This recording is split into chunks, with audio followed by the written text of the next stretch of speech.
দীর্ঘ 4 বছর ধরে এমজি এনার্জিসের মেটেরিয়াল সাপ্লাইয়ের কাজ করেছিলাম। সমস্ত ঢালাই রাস্তা, পাইলিং, ড্রেন, বিভিন্ন ধরনের কাজকর্ম করে 4 বছর ধরে 1 টাকাও আমরা পাইনি। আমরা এলাকার উন্নয়ন করলাম, ডেভেলপ করলাম, অথচ আমরা কাজ পেলাম, টাকা পেলাম না। আজ রাস্তায় আমরা বেরিয়ে এসেছি। আমরা অঞ্চল, ব্লক এবং আজকে ডিএমকে ডেপুটেশন দিলাম। ম্যাডামকে দেওয়ার পরে ম্যাডাম আশ্বস্ত করলেন, ভরসাও দিলেন যে তিনি হার্দিকভাবে আমাদের দেখবেন।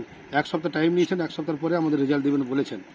যদি উনি সঠিকভাবে রেজাল্ট না দেন তাহলে আগামী দিনে আমরা সারা রাজ্য জুড়ে সমস্ত টেন্ডার প্রসেস আমরা বন্ধ করব, বয়কট করব।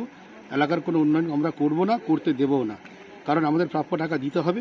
দীর্ঘ 4 বছর ধরে যে আমরা আন্দোলন করেছি, এই আন্দোলনের সঠিক উত্তর যদি না পাই আগামী দিনে বৃহত্তর আন্দোলন আমরা করব। এটা কি কেন্দ্র সরকারের উপরে দোষ চাপাচ্ছে? এখন দেখুন, রাজ্য বলছে কেন্দ্রীয় সরকারের দোষ, কেন্দ্র বলছে রাজ্য সরকারের দোষ। এখন কেন্দ্র রাজ্য তো আমরা বুঝি না। আমাদেরকে ওয়ার্ক অর্ডার দেওয়া হয়েছে অঞ্চল থেকে, ওয়ার্ক অর্ডার দেওয়া হয়েছে ব্লক থেকে, ওয়ার্ক অর্ডার দেওয়া হয়েছে জেলা থেকে। তাহলে সেই অনুযায়ী আমরা কাজ করেছি। তাহলে আপনাদের ওয়ার্ক অর্ডারের কাজ করে আমরা কেন্দ্র রাজ্য এইসব তো আমরা বোঝার ব্যাপার নেই। আমরা তো ডেভেলপ করেছি, উন্নয়ন করেছি, আপনাদের কাজ করেছি। আমরা উন্নয়ন করলাম, অথচ আপনারা বক্তব্য দিচ্ছেন আমরা উন্নয়ন করেছি, এলাকার উন্নয়ন হয়েছে। এগুলো তো ঠিক নয়। কোন প্রকল্প এটা? MG energy.